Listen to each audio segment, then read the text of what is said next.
안녕하세요. 춘천 한마음교회 박혜정입니다. 어떠한 상황이든 어떠한 일이든 지나친 책임감으로 정신적으로나 육체적으로나 늘 자유롭지 못했던 제가 부활하신 예수님을 만나 이제는 진정한 자유의 삶을 살고 있는 간증을 나누고자 합니다. 저는 3남매 중 첫째로 태어났습니다. 어렸을 때 엄마가 몸이 약하셔서 젖을 먹지 못했다고 해요.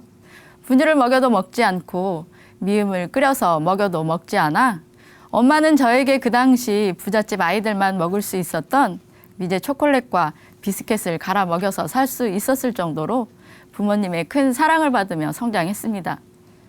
그런데 하나둘 동생이 태어나니 어느새 저는 3남매의 장녀가 되어 있었어요. 이때부터 저는 동생들을 향한 알 수 없는 책임감에 늘 긴장하며 살게 되었습니다. 나이 차이가 4살, 3살 나다 보니 한 초등학교에 모두 다니고 있었는데요. 동생들은 숙제를 안 하거나 준비물을 안 챙겨오면 무조건 제가 있는 교실로 달려와 울곤 했습니다. 그러면 저는 그때마다 우는 동생들을 달래며 못한 숙제를 재빠르게 해결해 주거나 무슨 방법을 써서라도 그 준비물을 구해서 웃으며 돌려보내곤 했습니다. 평범하게 살던 우리 집에 큰 시련이 있었는데요. 엄마와 아버지가 별거를 하게 되신 겁니다. 한참 사춘기였던 저는 너무 충격을 받아 저 스스로를 어찌할 수가 없어 머리를 삭발할 정도로 심한 방황을 하게 되었습니다. 하지만 이런 저를 늘 한결같은 마음으로 감싸주시며 지켜주시는 엄마가 계셨기 때문에 얼마 되지 않아 제 자리를 찾게 되었어요. 그러나 이때부터 저는 아버지를 증오하는 마음과 함께 동생들과 엄마를 내가 책임져야겠다는 다짐을 하게 되었습니다. 일찌감치 모든 것을 포기하고 돈을 벌기 시작했어요. 거의 모든 친구들이 대학 진학을 했는데요. 저는 그런 친구들과 저를 비교하게 될까 봐 아예 그때서부터 친구들과의 인연을 끊게 되었습니다. 이런 노력 때문인지 풍요롭진 않았지만 두 동생 모두 원하던 대학을 졸업하게 되었고 둘째는 유학, 막내는 대학원까지 마치게 되며 나름 각자의 자리를 잘 찾게 되었어요. 엄마는 늘 저에게 나는 우리 큰딸이 남편 같고 언니 같고 친구 같다고 하시며 어깨를 두드려 주시곤 하셨는데요. 늘 미안해하는 엄마를 보며 더욱더 잘해드려야겠다고 다짐을 하곤 했습니다. 엄마와 동생들을 위해 수고했던 모든 일들은 첫째로서 당연히 내가 해야 하는 일이라고 생각했습니다. 엄마와 동생들이 각자의 위치에서 열심히 잘 살아주었기에 더욱더 제가 힘을 낼 수 있었던 겁니다. 우리 집이 어느 정도 안정되어 갈 때쯤 제가 어렸을 때부터 하고 싶었던 저의 꿈을 생각해 보았습니다. 그림 그리는 것을 좋아했고 손으로 만드는 것은 무엇이든 자신 있었기 때문에 제과제빵에 도전하기로 했습니다. 학원을 속성반으로 끊어 독을 쓰고 공부한 결과 3개월 만에 2개의 자격증을 따게 되었어요. 자랑스러운 자격증을 품에 넣고 그 당시 춘천에서 제일 유명한 빵집에 자격증을 내보이며 취직시켜달라고 사장님을 찾아갔습니다.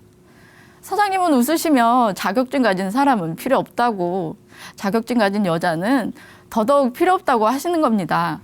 무척 당황했지만 이 일을 꼭 배우고 싶다고 말씀드렸더니 저의 진심이 통했는지 취직시켜 주시더라고요. 사장님이 나를 믿어주신 것이 감사하기도 하고 일이 제 적성에 맞고 재밌었습니다. 그래서 열심히 하리라 결심했는데 현실에 닥치니 정말 자격증은 필요 없더라고요. 많은 기술을 습득하기 위해 재료와 도구를 챙겨 집에까지 가서 연습했어요. 그 결과 3년 만에 제과점의 모든 과정들을 배우고 드디어 서울로, 그것도 그 당시 우리나라에서 제일로 유명한 제과점에 입사하게 되었습니다. 서울 생활은 춘천에 있을 때하고는 너무 달랐어요. 각 지방에서 올라와 저와 같은 간절한 마음으로 배우려고 하는 친구들이었기에 그들과 섞이기에는 너무 힘들었어요.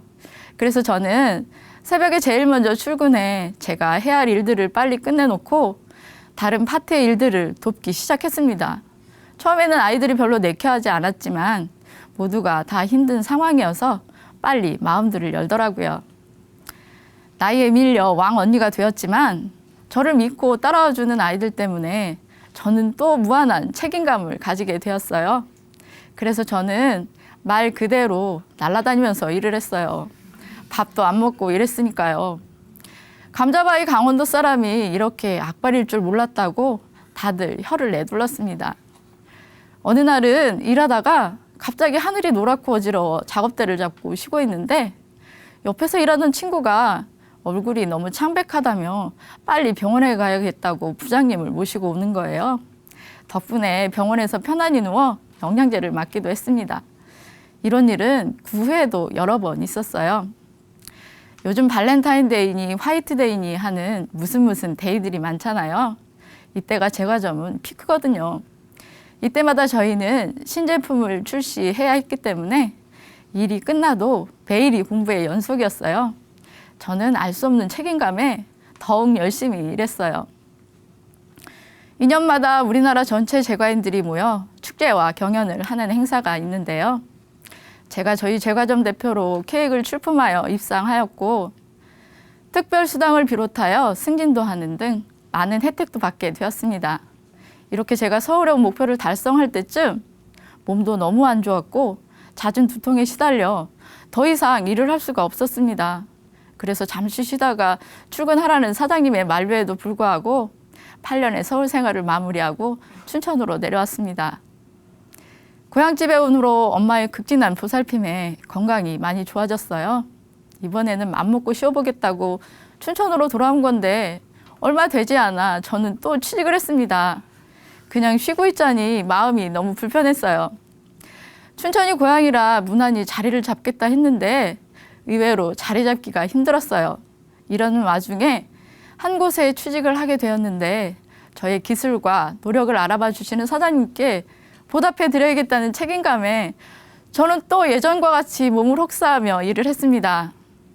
다른 직원들은 정규 근무 시간 10시간만 일을 하면 칼퇴근을 했지만 저는 12시간도 좋고 14시간도 좋고 저 스스로에게 만족될 때까지 일을 했어요. 평소에도 제가 일하고 있는 매장이 깨끗하다고 소문이 나 있었지만 회사 전체 위생검열이 있을 땐 평소보다 더 깨끗하게 청소하고 소독하여 항상 제가 일하고 있는 매장이 강원도에서 1등을 했고요. 항상 위생점포 매장으로 선정되었어요. 제품 품평회 땐 점수를 많이 받아 큰 상을 받기도 했어요. 제가 쉬는 날에는 대체기사가 와야 하는데 제가 일하고 있는 매장이 너무 깨끗하고 완벽하다고 소문이 나서 다른 기사들이 오기를 꺼려하기도 했어요. 서울까지도 소문이 났더라고요. 본사에서는 이렇게 일하는 기사는 처음이라고 놀라면서도 이런 저를 걱정하듯 그냥 대충 하라고 그렇게 열심히 해도 알아주는 사람 없다고 충고까지 했습니다. 그러나 저는 이런 것들이 모두 당연히 해야 하는 것이라고 생각했어요. 어느 날은 일하는 주방 바닥에 떨어져 있는 머리카락을 줍고 있는 저를 발견하고 놀랐어요. 열심히 일하는 건 좋은데 점점 내가 도를 넘어서고 있구나 알겠더라고요. 이렇게 저는 세상의 짐을 책임감으로 묶어 힘겨워하며 그렇게 좋아했던 일을 하며 느꼈던 기쁨들이 사라져가고 있었습니다. 이 무렵 고등학교 동창인 친구가 제가 일하는 빵집에 왔습니다. 그 친구를 보는 순간 유쾌했던 친구의 기억이 있었던지라 무척 반가워 먼저 인사를 했어요. 친구 역시 그런 나의 인사를 반갑게 받아주었죠. 근데 그것이 시작이었어요. 이 친구가 거의 매일 찾아와 예수님 이야기를 하는 거예요. 겉으론 그 친구의 뜻이 가상하여 말을 들어주는 척 했지만 속으론 네가 아는 예수님 나도 알고 있거든. 아마 내가 더 잘할걸? 이제 그만 좀 하시지. 거의 매번 맘속으로 비웃곤 했죠. 그러던 어느 날 초중 시절에 함께 교회 다녔던 제가 참 좋아했던 친구가 이 친구와 같은 교회에 다닌다며 제가 어디 있는지 알려줬다는 거예요. 어느 날 일을 하고 있는데 갑자기 어디서 많이 보던 낯익은 얼굴이 어린 아들의 손을 잡고 제 이름을 부르며 걸어오고 있는 겁니다. 어릴 때 함께 교회 다녔던 그 친구였어요. 당혹스러운 마음도 있었지만 정말 반가웠습니다. 우린 반갑게 손을 잡으며 인사했어요. 역시 친구는 좋더라고요. 그 친구와의 좋은 기억들이 많아서 잠시나마 그 기억들을 생각하니 행복했습니다. 가끔 만나면서 그 친구는 성경 말씀을 얘기해 주었어요. 성의를 다해 말씀을 준비해 전하는 것 같더라고요. 친구의 모습이 정말 고마웠지만 말씀이 잘 믿어지지 않았어요. 잠시의 깨달음만 있을 뿐 제 머릿속은 바로 텅 비어버렸습니다. 그런데 신기한 것은 말씀을 전하는 친구의 모습이었어요. 제가 알고 있었던 예전의 모습이 아니었거든요. 이 아이가 어떻게 이렇게 변했을까 궁금증이 생기더라고요. 그래서 그 친구를 따라 작은 교회 예배에 출석하게 되었습니다. 말씀을 힘있고 실질적으로 전하는 친구의 모습을 보며 어린 시절 같은 하나님을 믿었는데 왜 저 친구의 하나님은 저리 더 힘있고 확실할까? 나도 그런 하나님을 너무도 만나고 싶었습니다. 이런 간절한 마음이 있었지만 직장 생활이 힘들고 바쁘다는 핑계로 새벽은 물론 주일도 지키지 못하고 그냥 아쉬운 시간만 흘려보내고 있었어요. 하지만 그래도 친구를 만날 수 있는 작은 교회 예배는 빠지지 않고 출석을 했습니다. 만나는 작은 교회 식구들도 좋았고 왠지 예배를 드리고 나면 막연하게나마 하나님께 가까이 가고 있다는 생각이 들었거든요.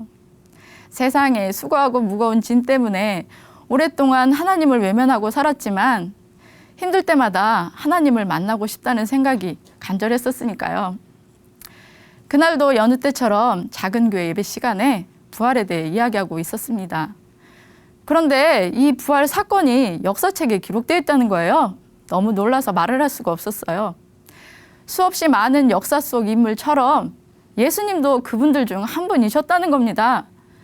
다른 역사적 인물들은 그 사실을 믿으라 하지 않았는데도 그냥 믿음으로 받아들였으면서 정작 내가 믿어야 할 예수님을 믿지 못했던 겁니다. 그렇게 수없이 예수님의 부활을 들었으면서도 말이죠. 이렇게 예수님이 부활하셨다는 역사를 확실하게 알게 되니 하나님의 살아계심이 확실하게 증명됐습니다. 예수님의 부활은 정말 나의 머리로 내 마음으로 이해할 수 있는 것이 아니라 실제 성경대로 죽으시고 성경대로 다시 살아나신 거였어요. 아, 이 모든 것들이 실제였구나. 정말 다 이루셨구나.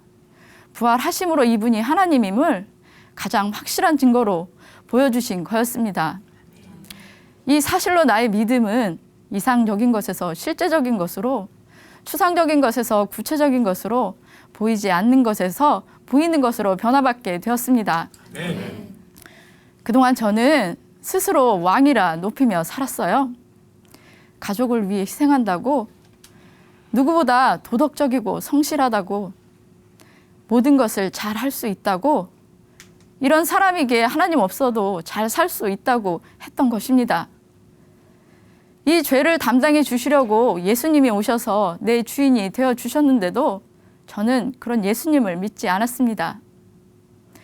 내가 주인 되어 잘 살았다고 생각했지만 지금 생각해보면 너무나도 삶이 힘들었습니다. 살아남기 위해 상대를 마음속으로 수없이 죽여야 했고, 내가 최고가 되기 위해 상대를 마음속으로 끝없이 저주해야 했습니다. 이렇기에 제 마음은 항상 지옥일 수밖에 없었어요. 저는 회개하고 예수님을 제 마음의 주인으로 모셨습니다. 정말 가슴이 벅차고 떨렸습니다. 처음엔 숨조차 쉴 수가 없더라고요. 드디어 저도 친구의 마음속에 있는 확실한 하나님을 만나게 됐습니다. 그리고 감사했습니다. 제가 이렇게 되기까지 작은 교회 기도가 끝없이 있었음을 알 수 있었으니까요. 옛말에 친구 따라 강남 간단 말이 있잖아요. 저는 친구 따라 천국에 가게 된 겁니다. 마음의 주인이 확실해지니 제가 그토록 지켜주고 싶고 모든 것을 해결해주고 싶었던 가족의 개념도 바뀌게 되었어요. 저는 혈연으로 맺어진 가족만이 가족이라고 굳게 믿고 평생 그 가족을 위해 살았는데요. 하나님께서 말씀하시는 진정한 가족은 예수님을 주인으로 믿는 사람들이었어요. 지금 내가 함께하고 있는 내 지체들이 영원한 하늘 가족이더라고요. 교회 공동체가 내 가족인 것을 알게 되니까 이 지체들에게 나의 마음 깊은 것까지도 오픈하게 되고 보고 싶고 함께하고 싶어졌어요. 이런 마음이 나의 노력으로 생긴 것이 아니고 복음이 제 마음에 자리를 잡으니까 정말 가족이라는 생각이 그냥 들더라고요. 지난 수련회 때는 스텝으로 봉사를 하면서 유치부실에서 어린 아이들과 함께 예배를 드렸는데요. 저는 아이들도 별로 안 좋아하고 시끄러운 것도 잘 못 참거든요. 심지어 조카들도 딱 5분만 예뻐해요. 그런데 모두가 내 가족인 것을 알게 되니까 유치부실이 시끄러워 말씀을 잘 듣지 못했는데도 마음이 기쁘고 이들과 함께 예배를 드리는 자체가 감격스럽더라고요. 요즘 저는 다니던 직장을 잠시 쉬면서 하나님께서 주신 휴가를 즐기고 있습니다. 그동안 바빠서 하지 못했던 새벽 기도와 모든 예배를 기쁘게 드리고 있어요. 제가 직장 다닐 때는 하고 싶어도 하지 못했던 엄청난 일들이었거든요. 정말 기본적인 거지만 하지 않던 일이라 힘들 때도 있어요. 하지만 훈련받는다는 마음으로 열심히 저의 의지와 시간을 드리고 있습니다. 예전에는 하나님은 내 재능과 물질을 드림으로 인해 나의 중심을 알아봐 주신다고 생각했었는데 진정 하나님은 나의 큰 재능도 아닌 물질도 아닌 내 마음의 중심을 원하신다는 것도 알게 해주셨습니다. 저는 집안 형편 때문에 일찌감치 친구들과의 연락을 끊고 살면서 다른 사람들과의 접촉도 싫어했었는데요. 하나님께서 영혼의 소중함도 알게 해주셨습니다. 예전에는 저와 관계없는 사람이거나 제 스타일에 맞지 않는 사람과는 만날 일도 없고 함께 있을 이유도 없다고 생각했었는데요. 모두가 하나님이 사랑하시는 영혼인 것을 알게 되니까 모두에게 이 복음을 전해야 한다는 생각이 간절해졌어요. 저의 가족과 제가 만나는 사람들에게 열심히 복음을 전하고 있습니다. 어느 날 믿지 않는 둘째 동생 식구들에게 부활의 복음을 전했어요. 어린 조카들을 위해 역사책에 기록되어 있는 예수님을 확인시키며 자랑했어요. 그래서 우리는 이 부활하신 예수님을 믿어야 하는 거야.